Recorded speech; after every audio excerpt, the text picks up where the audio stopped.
बड़ों के पैर छूकर आशीर्वाद लेना नहीं सीखा तुमने? हाँ, वैसे ऐसे कपड़े पहनकर झुककर प्रणाम करोगे भी कैसे? अरे आप लोग कौन हैं? ऐसी बदतमीजी क्यों कर रहे हैं? खबरदार आगे मत आना। नहीं! आज सुबह पुलिस ने बाईपास के किनारे एक घायल अर्धनग्न महिला का शव बरामद किया। पुलिस का अनुमान है कि ये छीना झपटी करने वालों का काम है। पल्स वीक है, इट्स क्रिटिकल। लेकिन असली सवाल ये है कि आखिर लूटा क्या गया है? उस अर्धनग्न लड़की के सिर्फ पैसे और गहने या उसका चरित्र?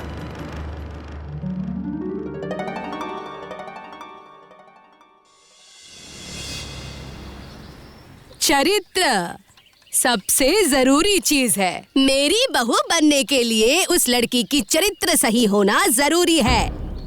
मेरे मनीष के लिए ऐसी ही कोई अच्छी लड़की ढूंढो बहू, समझ गई? ठीक है माँ जी। मैं क्या कह रहा था? बस बस, तुझे कुछ कहने की जरूरत नहीं है। लेकिन तू बिल्कुल परेशान मत हो बेटा। पूरी जिंदगी जैसे मैंने तेरे लिए बेहतरीन चीजें चुन चुन कर लाई हूँ, वैसे ही तेरे लिए सबसे अच्छी बीवी चुन कर लाऊंगी।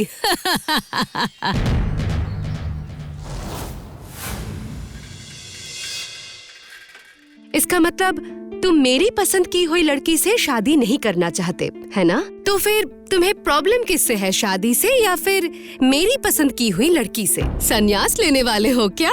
नहीं भाभी, मुझे शादी से कोई प्रॉब्लम नहीं है। अच्छा, इसका मतलब शादी से नहीं, तुम्हें प्रॉब्लम है मेरी पसंद की हुई लड़की से, है ना? तो तुम्हारी पसंद की हुई लड़की का नाम क्या है? सोहिनी बासु मेरे ऑफिस में ही काम करती है। इसमें प्रॉब्लम क्या है? सोहिनी बहुत ही अच्छी लड़की है भाभी, लेकिन उसकी बोलने का तरीका, विचार सब कुछ बहुत मॉडर्न है। हमारे घर के साथ, मतलब स्पेशली माँ के विचार से एकदम उल्टा है। क्या माँ उसे कभी मन से अपना पाएंगी? देखो मनीष, कपड़े पहनने के तरीके, उनके संस्कार, ये सब बाहरी चीजें हैं। असली चीज है इंसान का दिल। अगर किसी का दिल सच्चा और अच्छा हो तो वो किसी भी सिचुएशन के साथ एडजस्ट कर सकते हैं। लेकिन आप तो माँ को पहचानती हो भाभी। माँ के डर से जब तुमने प्यार करना नहीं छोड़ा तो ये शादी भी किसी कीमत पर नहीं रुकेगी मनीष। अपने प्यार पर और अपने पसंद पर भरोसा रखो। सोहिनी को हमारे घर लाओ और सबके साथ मिलवाओ, समझे?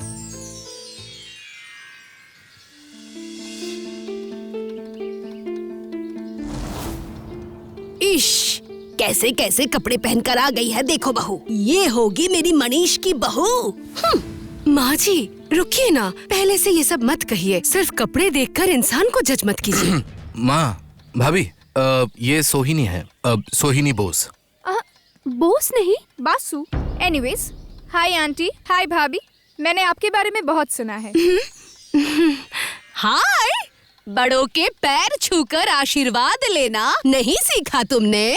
हाँ, वैसे ऐसे कपड़े पहनकर झुककर प्रणाम करोगे भी कैसे? दरअसल आंटी, पैर छूकर प्रणाम करना मुझे बहुत अनहाइजीनिक लगता है। और मेरे कपड़ों में क्या खराबी है? बहुत कम्फी है, मैं घर पे भी पहनती हूँ। हाँ, ये तुम अपने घर में पहन सकती हो, लेकिन शादी के बाद मेरे घर में ये सब पहनकर तुम नहीं घूम सकती। एक मिनट।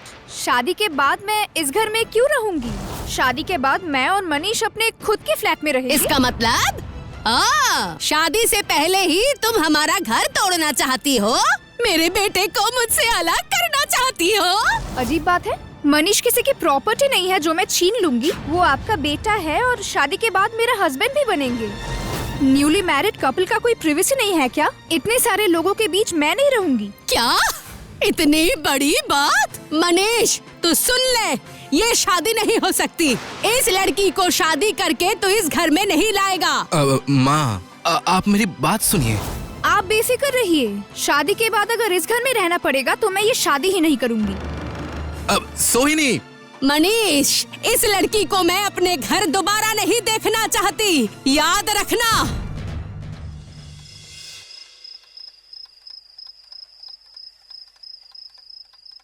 मनीष, इस तरह खाना पीना छोड़कर क्या होगा?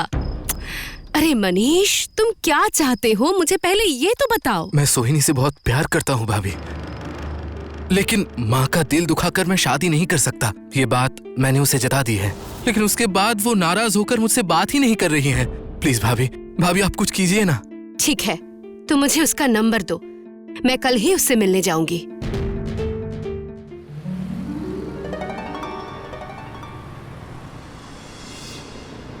आप मिलना चाहती थी इसीलिए मैं आई हूँ, लेकिन सच कहूँ तो मुझे जो कहना था मैंने कह दिया है। इस बारे में मुझे और कुछ नहीं कहना। ठीक है, तो फिर अब मुझे जो कहना है तुम वो सुनो। तुमने कहा है शादी के बाद तुम लोग अलग रहना चाहते हो, क्योंकि एक न्यूली मैरिड कपल को जो प्रिवेसी की जरूरत होती है वो तुम्हें वहाँ नहीं मिलेगी। तुम्हें पूरी तरीके से समर्थन नहीं करती, हाँ, लेकिन तुम्हारी प्रिवेसी में कोई हस्तक्षेप नहीं करेगा, ये भी मैं तुम्हें गारंटी के साथ नहीं कह सकती। लेकिन क्या?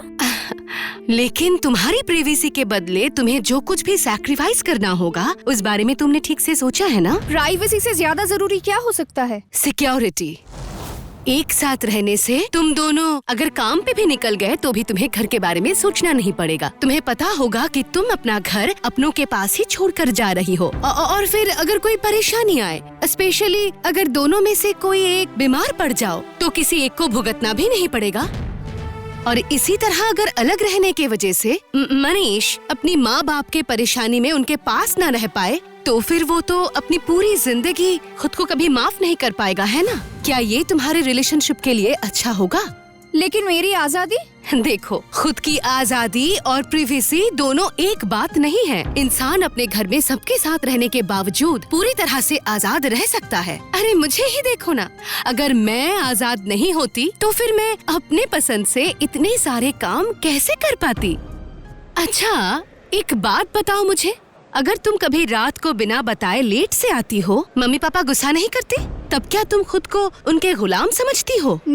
नहीं समझती। और अगर वही चीज तुम्हारे ससुराल में भी हो तो तुम गुस्सा क्यों करोगी? जरूरत पड़े तो प्यार से बोलोगी, बहस करोगी। बहस करूंगी? क्यों नहीं करोगी?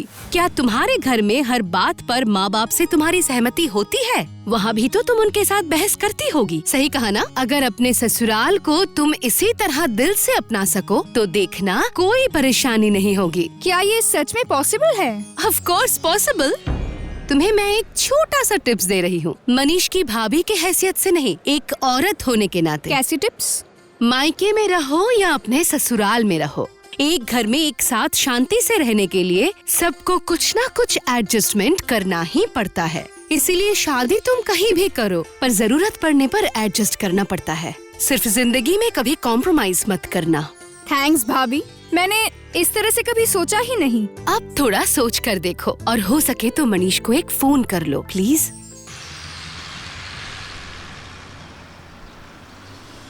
सुनो मनीष, मालिनी भाभी की बातें मुझे बहुत लॉजिकल लगी है, इसीलिए मैं पूरी बात को रिकंसिडर करने की सोच रही हूँ। लेकिन इस पूरी सिचुएशन में तुम्हारी अप्रोच देखकर मैं सच में बहुत हैरान हो गई। तुमने उस दिन मेरे लिए एक शब्द भी नहीं कहा। आई एम सॉरी सोहिनी, लेकिन माँ ने उस दिन इस तरह से रिएक्ट किया, मैं क्या करूँ मुझे कुछ समझ नहीं आ रहा था। तुम्हें तो मम्मी जी को मेरा साइड भी सही से समझाना चाहिए था, या फिर तुम भी उनके साथ सहमत हो?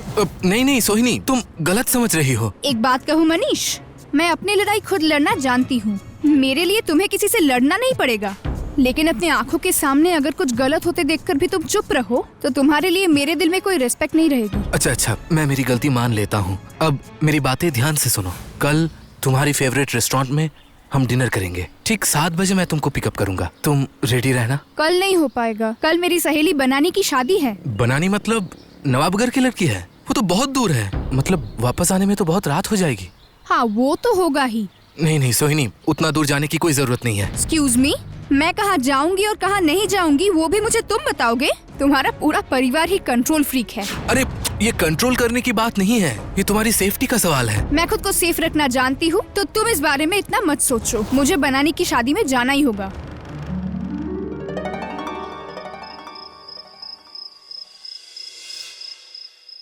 तुम अभी भी नवाबगढ़ में ही हो? इतनी रात में वापस कैसे आओगी? इतनी रात को गांव में तुम्हें कैब टैक्सी कुछ भी नहीं मिलेगी।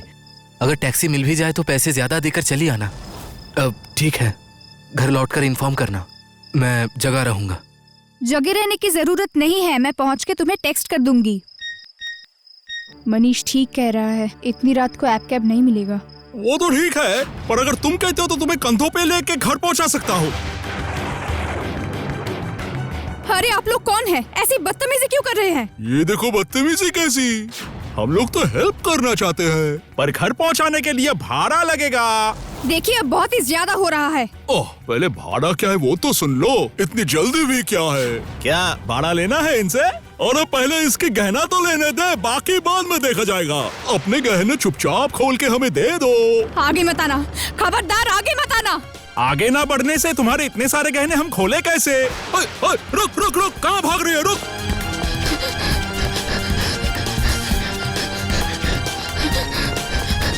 वो लोग तो बहुत पास आ चुके हैं। क्या करूं? कहाँ भाग रही है? अभी हम तुझे पकड़ लेंगे। नहीं नहीं, मुझे हिम्मत रखनी पड़ेगी।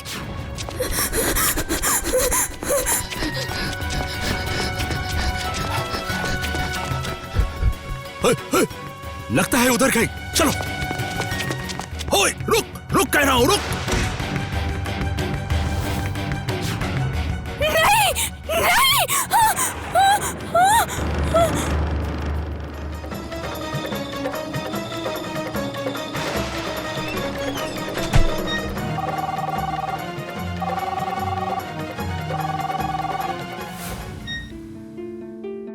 আপনি যে ব্যক্তির সঙ্গে যোগাযোগ ये क्या मनीष, तुम इतनी जल्दी उठ गए? क्या हुआ? देखिए ना भाभी, सोहिनी कल नवाबगढ़ में उसकी सहेली की शादी में गई थी। कहा था कि घर लौटकर टेक्स्ट करेगी। टेक्स्ट तो किया ही नहीं। अभी मैं फोन कर रहा हूँ, वो भी नहीं उठा रही है। अरे शायद रात हो गई होगी, इसीलिए परेशान नहीं किया। अभी शायद टायर्ड है। ठीक है ना, तुम फिर से एक बार कॉल करो।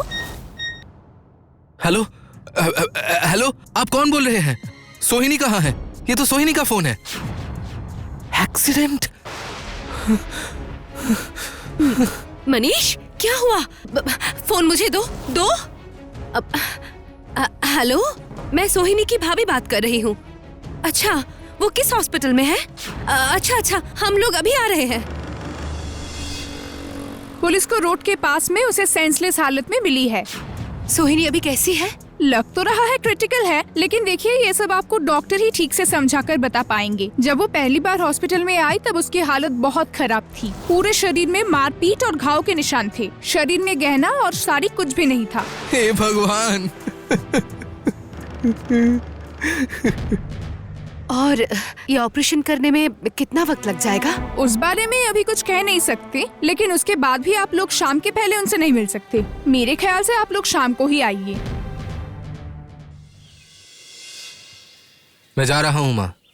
रुको, ये सब आप क्या कह रही हैं माँ? मैं जो कह रही हूँ सही कह रही हूँ मनीष। वैसे भी वो लड़की मुझे बिल्कुल पसंद नहीं थी, और फिर पूरी रात उन गुंडों ने उस लड़की के साथ छी छी छी छी छी छी कहने से भी मुझे शर्म आ रही है।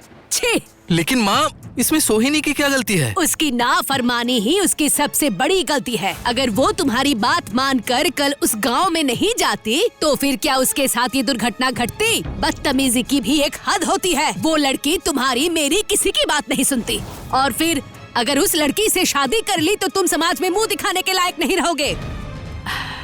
मनीष, देख बेटा, तू दिल छोटा मत कर।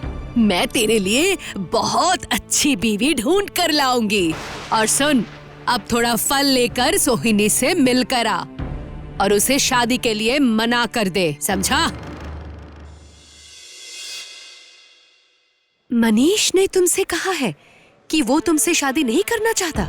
ये कैसे मुमकिन है? मैंने तुम्हारे लिए मनीष को रोते बिलखते देखा है सोहिनी। सब कुछ बदल गया है भाभी। अब वो मुझसे प्यार नहीं करता। सब मेरी ही गलती है। अगर मैंने उसकी बात मानकर उस रात वहाँ ना गई होती। नहीं सोहिनी, जो भी हुआ है उसके लिए खुद को दोष मत दो प्लीज। हाँ, मैं मानती हूँ उस दिन उतनी रात गए, उतने सारे गहने पहनकर जाना रिस्की हो गया था, लेकिन ये दुर्घटना तो किसी भी दिन किसी भी वक्त हो सकता था। शहर में तो दिन दहाड़े डकैती हो रहा है, इसके जिम्मेदार कौन है? लेकिन मेरा तो सिर्फ गहना नहीं भाभी, उन सब ने तो मेरी इज्जत भी लूट ली है। नहीं मिस बासु, आपकी इज्जत को कोई हानि नहीं पहुंची है। ये देखिए आपका मेडिकल रिपोर्ट। उन बदमाशों ने आपका गहना लूटने के लिए आपको बाहर से घायल किया। शायद आप डर या थकान की वजह से बेहोश हो गई थी। आपके शरीर में किसी भी तरह की सेक्सुअल असॉल्ट के निशान नहीं मिली। तो फिर मेरा वो साड़ी। मुझे लगता है तुम्हारी साड़ी भी बहुत कीमती होगी। आजकल साड़ी भी गहनों की तरह ही कीमती होती है। हाँ भाभी, वो मेरी नानी की साड़ी थी, सोने की जरी से बना था। गुंडे को शायद तुम्हारी साड़ी की कीमत पता चल गया था और इस बार मनीष को इस प्यारी लड़की की कीमत समझ में आएगा।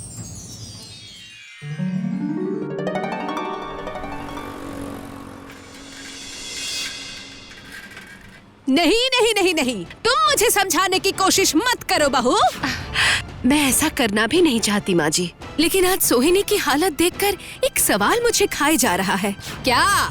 अच्छा माँ जी, आज अगर यही दुर्घटना मेरे साथ घटती तो आप क्या करते? क्या मुझे भी आप घर से बाहर निकाल देते? मुझे भी मीनाक से डिवोर्स करवा देते? तब मेरे बेटे का क्या होता? बहू, ये सब क्या अनाप शनाप बक रही हो? ये सब कहना भी पाप है। मेरी बातें सुनकर आप इतनी डर गए माँ जी।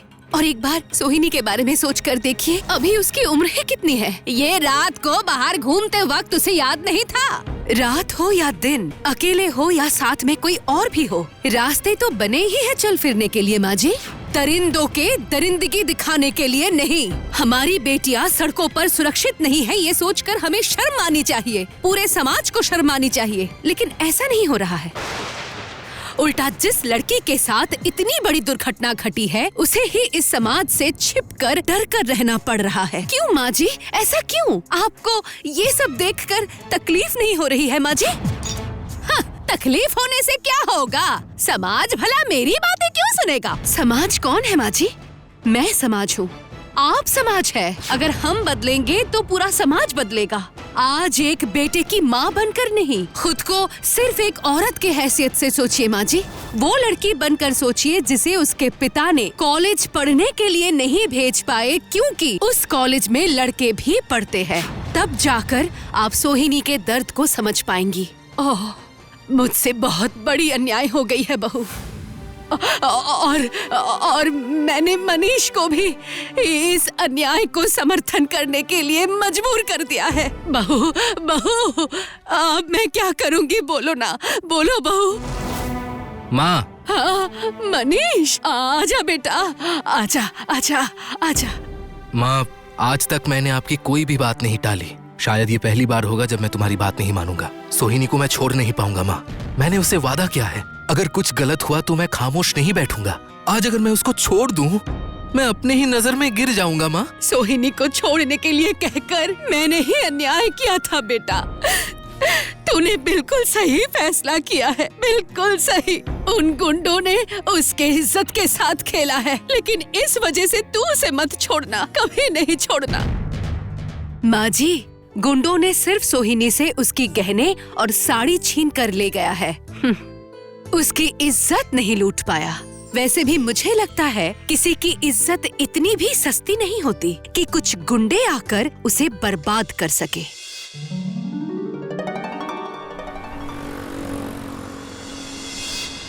मेरी बातें सुनकर शायद मेरे बेटे ने तुमसे कुछ अनाप शनाप कह दिया होगा। तुम उस पर गुस्सा मत करना, ठीक है? वैसे मनीष खुद ही तुम्हारे पास वापस लौट रहा था।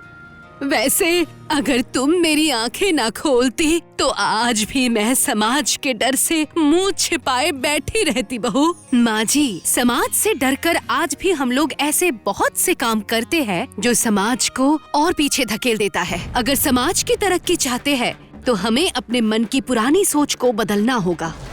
समाज को पीड़िता के रहने लायक बनाना होगा। मालिनी भाभी, आप सच में बेस्ट हो। मालिनी भाभी की दिलचस्प कहानियों के लिए एनिमेट्रिक्स हिंदी को सब्सक्राइब करें और बेल आइकन प्रेस करना मत भूलिए।